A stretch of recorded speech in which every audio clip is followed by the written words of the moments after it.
جو دور جاہلیت میں پائی جاتی تھی، اور حضرت ابوبکر صدیق کرتے کیا تھے، تو وہی فیلڈ ان کی تھی جو فیلڈ رسول اللہ کی تھی علیہ الصلوۃ والسلام، تجارت کرتے تھے کپڑوں کی۔ تو یہ بہت سی مشابہتیں اللہ رب العزت نے حضرت صدیق اکبر رضی اللہ تعالیٰ عنہ کو عطا فرما دی تھی۔ تو پورے مکہ معظمہ میں ان کوالٹیز کی وجہ سے حضرت صدیق اکبر رضی اللہ تعالیٰ عنہ ممتاز تھے۔ ماشاء اللہ، جیسا کہ ایک انگلش میں محاورہ مشہور ہے، birds of a feather flock together, جس کی بالکل فطرت ملتی ہے وہی جو ہے ساتھ رہتے ہیں۔ بالکل، بلا شک و شبہ۔ اب میں یہ جاننا چاہوں گا کہ بچپن سے ہی نہ انہوں نے بتوں کی پوجا کی، نہ شراب پیا، نہ کوئی ایسا کام کیا جو اسلام کے خلاف ہو، تو اس دور میں عبادت کا تصور کیا رہا ہوگا؟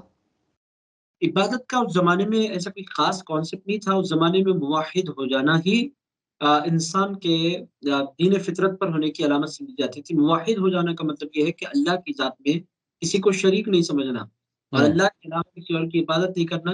یہی رائٹ پاتھ تھا اس دور کا۔ اگر کوئی بندہ توحید پرست ہو جاتا تھا تو وہ سیدھی راہ پر ہوتا تھا، اگر اللہ کے ساتھ کسی کو شریک کر دیتا تھا تو گمراہ ہو جاتا تھا۔ باضابطہ عبادت کا کوئی کانسیپٹ نہیں تھا۔ رسول اللہ علیہ السلام البتہ چونکہ پیغمبر ہیں تو اللہ تعالیٰ کے فضل کی وجہ سے، خصوصی عنایات کی وجہ سے رسول اللہ علیہ السلام کے بارے میں نماز کے فرض ہونے سے پہلے بھی باضابطہ نماز کا ذکر ملتا ہے۔ وجہ یہ ہے کہ فطرت میں چونکہ پیغمبری تھی تو حضور پاک علیہ السلام باضابطہ نماز ادا فرماتے تھے، مگر ایسا کوئی ذکر حضرت ابوبکر صدیق رضی اللہ تعالیٰ عنہ کے حوالے سے نہیں ملتا کہ آپ اعلان نبوت سے قبل نماز پڑھتے ہوں، اس طرح کا کوئی ذکر نہیں ملتا۔ موحد تھے، سیدھی راہ پر تھے، اور ہر اس چیز سے بچے ہوئے تھے جو انسان کو بد کردار بناتی ہے، یعنی فطری طور پر وہ اعلیٰ کردار کے متحمل تھے۔ اس زمانے میں جو گڈ کیریکٹر کہتے ہیں، کیریکٹر کے اعلیٰ مرتبے پر پہلے سے فائز تھے۔ عبادت کا کوئی کانسیپٹ اس زمانے میں موجود نہیں تھا۔ جی جی، آپ نے بتایا کہ حضور صلی اللہ علیہ وسلم سے آپ 2.5 سال جو ہے عمر میں فرق تھا، تو کیا بڑے تھے یا چھوٹے تھے حضور صلی اللہ علیہ وسلم؟ چھوٹے تھے، رسول اللہ علیہ السلام سے 2.5 سال چھوٹے تھے۔ اچھا اچھا، اب حضور صلی اللہ علیہ وسلم سے کب سے ملاقات تھی آپ کی؟ حضرت آقا کائنات صلی اللہ تعالیٰ علیہ وسلم سے یہ ایگزیکٹ فگر تو چونکہ تاریخ میں رقم نہیں ہے، مگر اتنی بات طے شدہ ہے کہ حضور پاک علیہ السلام کے اعلان نبوت سے بہت قبل حضور پاک علیہ السلام کے ساتھ رہے۔ کتنا قبل سے ہے، یا بچپنے سے ہے، یا جوانی کی کس عمر میں ملاقات ہوئی، یہ تو تاریخ میں رقم نہیں ہے، مگر اتنی بات طے شدہ ہے کہ جب اسلام کا اعلان کیا گیا، حضرت ابوبکر صدیق موجود نہیں تھے۔ جب آئے تو لوگوں نے ان سے کہا کہ آپ کے دوست نے ایک نئے دین کا اعلان کیا ہے، یعنی اعلان نبوت سے قبل بھی رسول اللہ علیہ السلام سے دوستی ثابت ہے۔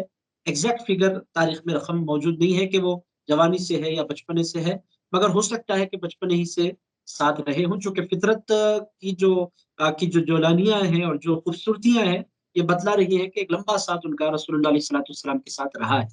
جی، آپ نے کب شادی کی اور کتنی شادیاں کی؟ ان کے کتنے ازواج تھے، کتنی اولادیں تھیں ان کی؟ حضرت ابوبکر صدیق رضی اللہ تعالیٰ عنہ نے 4 شادیاں کی ہیں، اور اللہ تعالیٰ نے آپ کو 3 بیٹے عنایت فرمائے تھے اور 3 بیٹیاں عنایت فرمائی تھی۔ اور آپ کے بیٹوں میں حضرت عبد الرحمن بن ابی بکر بہت مشہور ہوئے، عبداللہ بن ابی بکر بہت مشہور ہوئے، محمد بن ابی بکر، تینوں کے تینوں صحابی ہیں۔ عبد الرحمن بہت زیادہ اور عبداللہ بن ابی بکر بہت زیادہ مشہور ہوئے، اور اس کے ساتھ ساتھ آپ کی جو صاحبزادیاں ہیں وہ بھی بہت مشہور معروف ہوئی۔ ایک تو خود عائشہ صدیقہ رضی اللہ تعالیٰ عنہ ام المؤمنین ہے، پوری دنیا کے سارے مسلمانوں کی ماں ہے۔ اس کے ساتھ ساتھ حضرت اسماء، جنہوں نے یہ بھی بڑی زبردست حدیث کی راوی رہی ہیں اور اسلام کا ایک بہت بڑا ذخیرہ انہوں نے سیو فرمایا ہے۔ اس کے ساتھ ساتھ ایک اور صاحبزادی ہے، ان کا نام ہے ام کلثوم۔ یہ 6 جملہ اولادیں حضرت ابوبکر صدیق رضی اللہ تعالی عنہ کو رہی ہیں۔ اور ایک کرامت میں یہاں پر ضرور آپ کی خدمت پیش کرنا چاہوں گا۔ جب بات نکلی اولاد کی، حضرت ابوبکر صدیق رضی اللہ تعالیٰ عنہ کے وصال کے وقت بی بی عائشہ صدیقہ رضی اللہ تعالیٰ عنہ موجود تھی۔ حضرت ابوبکر صدیق رضی اللہ تعالیٰ عنہ نے ارشاد فرمایا کہ میرے مال کے بیٹوں کے لیے 2 حصوں کے حساب سے 6 حصے، اور بیٹیوں کے 1 حصے کے حساب سے 3 حصے۔ حضرت ابوبکر صدیق نے فرمایا میری وراثت کے پورے 9 حصے مقرر کیے جائیں۔ تو انہوں نے کہا بابا آپ کی اولادیں تو صرف 5 ہیں، یہ 6ٹھی اولاد کا آپ ذکر کیسے کر رہے ہیں؟ حضرت ابوبکر صدیق رضی اللہ تعالیٰ عنہ نے فرمایا تھا کہ میری ایک اولاد ہونے والی ہے اور وہ بیٹی ہوئی، یعنی ولادت سے بہت قبل حضرت ابوبکر صدیق رضی اللہ تعالیٰ عنہ نے اعلان فرما دیا تھا کہ مجھے ایک اور بیٹی ہونے والی ہے۔ پھر آگے چل کر حضرت ام کلثوم پیدا ہوئی۔ اس سے پتہ یہ چل رہا ہے کہ اہل اللہ یہ جان لیتے ہیں کہ اللہ تعالیٰ ان کو کیا عطا فرمانے والا ہے۔ بہرحال 6 اولادیں حضرت ابوبکر صدیق کو تھی، 4 شادیاں آپ نے فرمائی، مگر ایگزیکٹ فگر نہیں پتا کہ کس سے کب شادی کی اور کون سی بیوی سے کون سی اولاد ہے. یہ اس کی تفصیلات ہمیں تھوڑا سا ڈیٹیل میں جانے کے بعد پتہ چلیں گی، مگر مشہور و معروف یہی ہے کہ 4 بیویاں ہیں اور 6 اولادیں. جی، آپ نے بہت ہی پیارا واقعہ ذکر کیا کہ ام کلثوم رضی اللہ تعالیٰ عنہ جب پیدا ہونے والی تھی تو آپ کو پتا تھا، شاید وہ صحابیہ نہیں تھی. صحابیہ نہیں، چونکہ حضور کے پاک علیہ السلام کی وصال کے بعد وہ پیدا ہوئی. ابوبکر صدیق رضی اللہ تعالیٰ عنہ کا یہ حال ہے کہ انہیں کیا اولاد پیدا ہونے والی ہے، اور جو ہے اولاد پیدا ہونے والی ہے اور اولاد نرینہ ہے یا پھر کیا ہے یہ معلوم تھا. اور لوگوں کا یہ حال ہے چند کہ حضور صلی اللہ علیہ وسلم کے علم غیب پہ شک کرتے ہیں. یہی تو سب سے زیادہ افسوسناک حال ہے. نادان ہیں لوگ. رسول اللہ علیہ الصلوۃ والسلام جن کو اللہ تعالیٰ نے علمک ما لم تکن تعلم کہا، آپ کو اللہ نے وہ کچھ سکھلا دیا ہے جو آپ نہیں جانتے تھے، جن کے بارے میں اللہ تعالیٰ نے فرمایا، اور جن کے بارے میں اللہ تعالیٰ نے ارشاد فرمایا الرحمن علم القرآن، رحمان نے پورا قرآن پڑھا دیا ہے. اور قرآن میں لا رطب ولا یابس الا فی کتاب مبین، رطب و یابس سب کچھ اس کھلی کتاب میں موجود ہے. تو جو کچھ کھلی کتاب میں موجود ہے وہ شہود بھی ہے، وہ غیب بھی ہے، سب کچھ قرآن میں ہے. اور قرآن میں جو کچھ ہے وہ رسول اللہ کو اللہ نے سکھا دیا ہے. جب رسول اللہ نے کو اللہ تعالیٰ نے سب کچھ سکھا دیا تو پھر یہ کہنا کہ حضور نہیں جانتے، یہ بڑے درجے کی بے ادبی ہے. اور میں آپ کی خدمت میں ضرور رکھوں گا حضرت عبداللہ بن عباس رضی اللہ تعالیٰ عنہ کے حوالے سے کہ جب ان کی امی جان حضرت عبداللہ بن عباس رضی اللہ تعالیٰ عنہما کو لے کر چچیرے بھائی حضور کی چچی حضرت ام الفضل لے کر حضور کی خدمت میں حاضر ہوئی، حضور نے ان کو دیکھا، دیکھ کر فرمایا سبحان اللہ ابو الخلیفہ ابو الخلفاء. حضور ارشاد فرماتے ہیں یہ تو بادشاہوں کا باپ ہے. آپ کو حیرت ہوگی کہ جب وہ پیدا ہوئے تھے حضور نے فرمایا یہ بادشاہوں کے باپ ہیں. آگے چل کر ان کے خاندان میں کئی سو سال تک باضابطہ عباسی خلافت جاری ہوئی. بنو عباس جن کو کہتے ہیں، آپ ذرا اندازہ لگائیں، یہ پیدا ہوں گے، اب یہ پیدا ہوئے ہیں تو یہ بڑے ہوں گے، یہ شادی کریں گے، پھر ان کی نسل چلے گی اور ان کی نسل میں خلفاء پیدا ہوں گے اور ان کی نسل میں بادشاہت رائج رہے گی. حضور پاک علیہ الصلوۃ والسلام تو اتنا آگے تک دیکھ لیا کرتے ہیں. تو کوئی یہ کہے کہ حضور نہیں جانتے تو یہ پلے درجے کی جہالت ہے، اور حضور کے علم غیب میں کمیاں تلاش کر کے انسان اپنی جہالت کا اعلان کر رہا ہوتا ہے، ورنہ اللہ تعالیٰ نے اپنے حبیب کو بے پناہ علم عطا فرمایا ہے. جبکہ ان کے دیوانے کمال عروج کو پہنچ چکے ہیں. سبحان اللہ، بلا شک و شبہ. جی، حضور صلی اللہ علیہ وسلم کے ساتھ ان کا سب سے پہلے، اس سے پہلے میں یہ جاننا چاہوں گا کہ صدیق کا لقب کب اور کیسے دیا حضور صلی اللہ علیہ وسلم نے؟ حضرت ابوبکر صدیق رضی اللہ تعالیٰ عنہ کو صدیق معراج کے دوسرے دن حضور پاک علیہ الصلوۃ والسلام معراج پر تشریف لے گئے اور پلٹ کر آئے. فجر کی نماز کے بعد حضور پاک علیہ الصلوۃ والسلام نے مکہ معظمہ میں کھڑے ہو کر اعلان فرما دیا، کعبے کے صحن میں اعلان فرمایا کہ اللہ تعالیٰ نے مجھے رات میں سیر کرائی ہے. اور حضور نے عالم بالا کا ذکر نہیں فرمایا، بیت المقدس کا ذکر فرمایا. اللہ تعالیٰ نے مجھے رات کے ایک مختصر سے حصے میں بیت المقدس اللہ تعالیٰ نے مجھے دکھلایا، اور پھر جو کچھ احوال پیش آئے حضور پاک علیہ الصلوۃ والسلام نے بیان فرمائے. اس پر بہت مذاق ہوا اور بہت سے لوگوں نے استہزاء کیا اور بہت سے لوگوں نے اس کا انکار کیا. اور اس موقع پر ابو جہل سیدھے حضرت صدیق اکبر رضی اللہ تعالیٰ عنہ کے دروازے پر پہنچ گیا، جا کر اس نے دروازہ کھٹکھٹایا. صبح کا وقت تھا، صدیق اکبر نے دروازہ کھولا. اس نے کہا آپ کو پتا ہے کہ آپ کے دوست نے کیا کہا؟ تو حضرت صدیق اکبر رضی اللہ تعالیٰ عنہ نے کہا کیا کہا؟ تو اس نے کہا کہ آپ کے دوست کہتے ہیں کہ رات کے ایک مختصر سے حصے میں وہ مکے سے نکل کر بیت المقدس جا کر لوٹ آئے ہیں. حضرت ابوبکر صدیق نے مسکرایا، ارشاد فرمایا یہ تو بہت چھوٹی بات ہے، اگر میرے سرکار اس سے آگے کی بات بھی بولے تو میں بلا شک و شبہ اس کو مان لوں گا، اور میں کوئی دلیل بھی نہیں مانوں گا، اس واسطے کہ انہی کے کہنے پر میں نے اللہ کو مانا ہے. یہ تو بہت چھوٹی چیز ہے بیت المقدس تک جانا. حضرت صدیق اکبر نے بغیر کسی دلیل کے رسول اللہ کے قول مبارک کی تصدیق کی تھی. جب اس واقعے کی اطلاع رسول اللہ علیہ الصلوۃ والسلام کو ملی، حضور مسکرا پڑے اور مسکرا کر ارشاد فرمایا ابو بکر تو صدیق ہے، یعنی تصدیق کرنے والا ہے. یہ حضرت ابو بکر صدیق رضی اللہ تعالیٰ اسی دن سے پھر ابو بکر کے نام کے ساتھ الصدیق لگ گیا، اور پھر حضرت صدیق اکبر ان کو کہا جانے لگا. اور صدیق کیوں کہا جاتا ہے اس کی بہت سی وجوہات ہیں. قرآن مجید میں آیت مبارکہ بھی ہے انعم اللہ علیہم من النبیین والصدیقین والشہداء والصالحین. اللہ تعالیٰ نے انعام فرمایا ہے نبیوں پر، صدیقین پر، شہداء پر، صالحین پر. اور اس کی تشریح کیا ہے؟ نبی تو پوری دنیا جانتی ہے، شہداء ساری دنیا واقف ہے، صالحین اولیاء اللہ کو کہتے ہیں، یہ بھی اس سے ہم واقف ہیں۔ صدیقین یہ کون ہے؟ تو اس میں قول یہ ہے کہ صدیقین صحابہ کرام کو کہا جاتا ہے، اور ان تمام کے سردار کو صدیق اکبر کہا جاتا ہے۔ تو اس طرح صدیق رضی اللہ تعالیٰ عنہ رسول اللہ علیہ السلام نے باضابطہ حضرت صدیق اکبر کے لیے فرمایا۔ اس کے علاوہ بھی صدیق کہنے کی بہت بڑی وجہ یہ ہے کہ جتنے لوگوں نے اسلام قبول کیا ہے ان لوگوں نے کوئی نہ کوئی دلیل مانگی ہے، کوئی نہ کوئی معجزہ دیکھا ہے، سوائے صدیق اکبر رضی اللہ تعالیٰ عنہ کے۔ حضور کا اعلان کیا اطلاع ملی کہ حضور نے اعلان فرمایا ہے دین کا، رسول اللہ علیہ السلام کی خدمت میں آئے، آ کر کہنے لگے آپ نے، میں نے سنا ہے کہ آپ نے نئے دین کا اعلان فرمایا ہے۔ رسول اللہ علیہ السلام نے فرمایا ہاں۔ ارشاد فرمایا آپ نے کوئی دلیل لائی ہے اس کے لیے؟ حضور نے ارشاد فرمایا اس کے لیے دلیل وہ خواب ہے جو تم نے دیکھا ہے ملک شام میں۔ خواب کیا تھا؟ خواب یہ دیکھا تھا کہ آسمان سے ایک نور اترا ہے کعبے میں، اور پھر وہ نور مکے کے گھروں میں داخل ہونے لگ گیا ہے۔ حضرت صدیق اکبر نے خواب میں دیکھا کہ وہ نور نہ صرف ان کے گھر آیا بلکہ ان کے گھر میں آ کر ان کی گود میں آ گیا۔ حضرت صدیق اکبر رضی اللہ تعالیٰ عنہ اس موقع پر بحیرہ کے پاس گئے تھے، راہب کے پاس جا کر اس نے کہا تھا کہ میں نے اس طرح خواب دیکھا، ایک نور کعبے پر اترا اور کعبے سے وہ نور میرے گھر میں آیا، گھر سے وہ نور میری گود میں آ گیا اور اس نور کو میں نے اپنے سینے سے لگا لیا، کیا ہے؟ بحیرہ راہب نے کہا تمہارا تعلق مکے سے تو نہیں ہے؟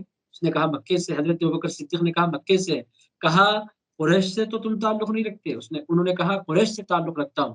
کہا ایسا تو نہیں ہے کہ تم کپڑوں کی تجارت کرتے ہو؟ انہوں نے کہا بالکل میں کرتا ہوں۔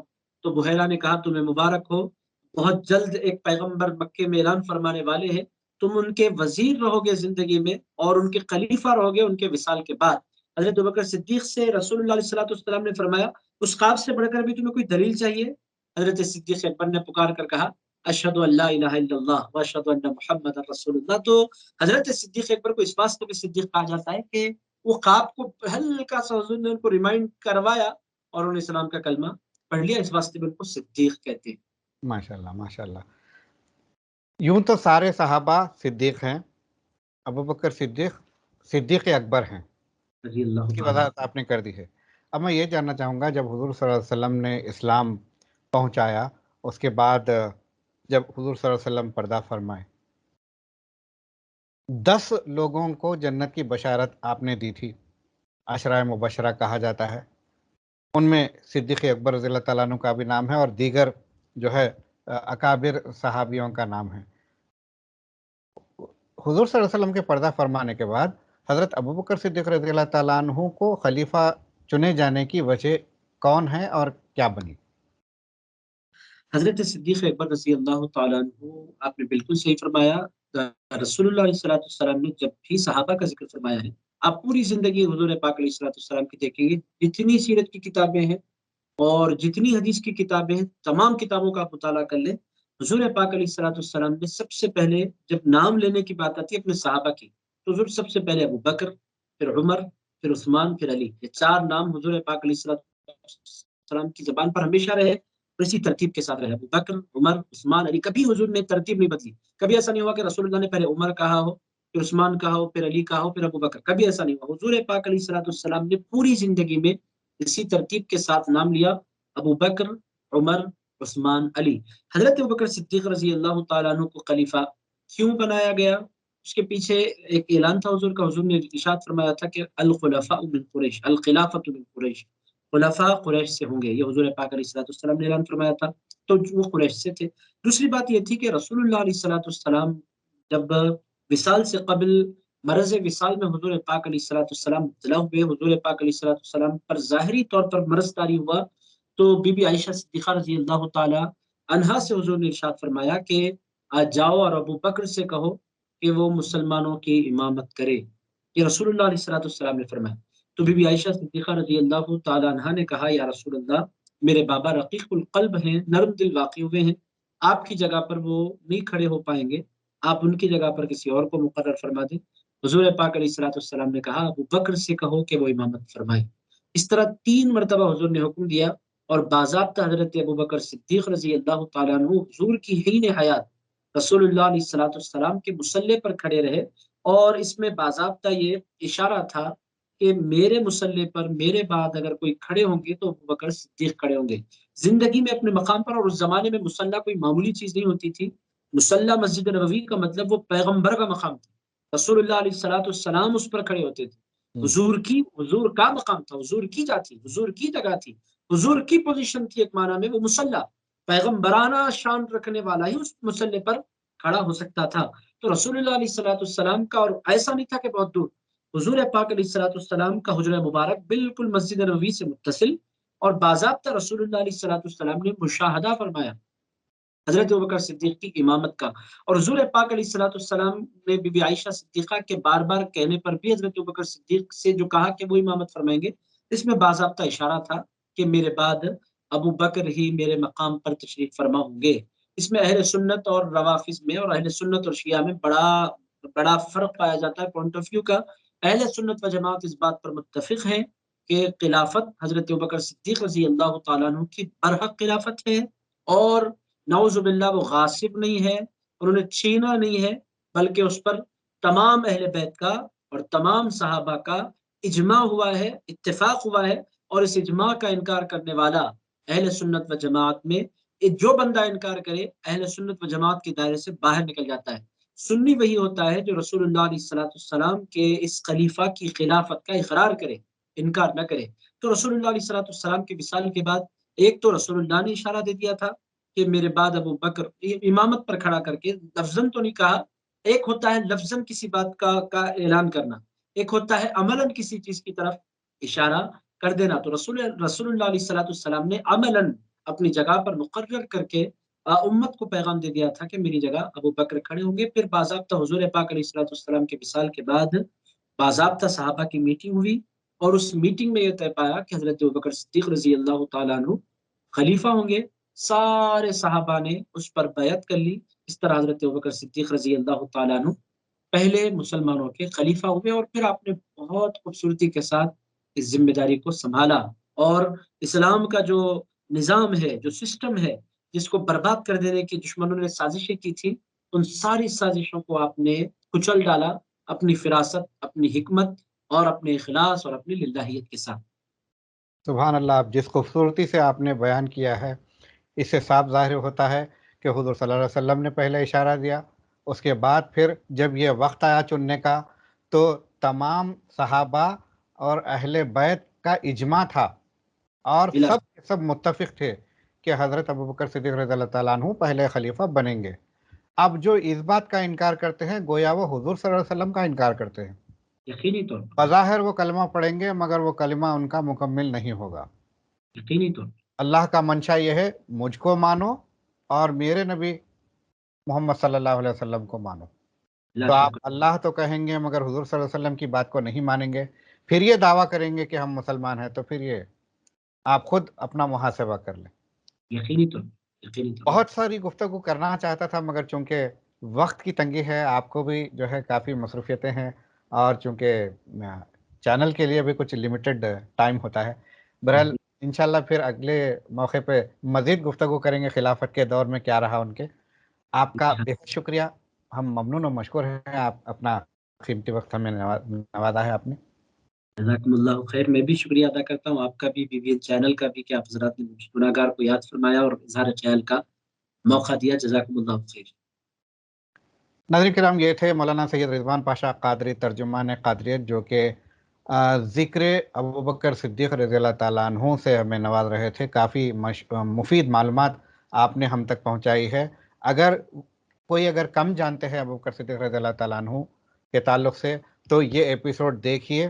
اگر آپ نے کچھ اس کو اچھا پایا، اور یقیناً انشاءاللہ آپ اس کو ایپیسوڈ کو اچھا پائیں گے، آپ اپنے احباب میں شیئر کریے، زیادہ سے زیادہ فارورڈ کریے، لوگوں کو ترغیب دیجیے کہ اسلام کی تاریخ معلوم رکھیں، تاکہ موجودہ دور میں جو فتنے ہو رہے ہیں، غلط فہمیاں پھیلانے کی کوشش کی جا رہی ہے، اس سے ہم سب بچ سکیں. ہمیں اپنی دعاؤں میں شامل فرمائیے اور ہمیں دیجیے اجازت. شب بخیر.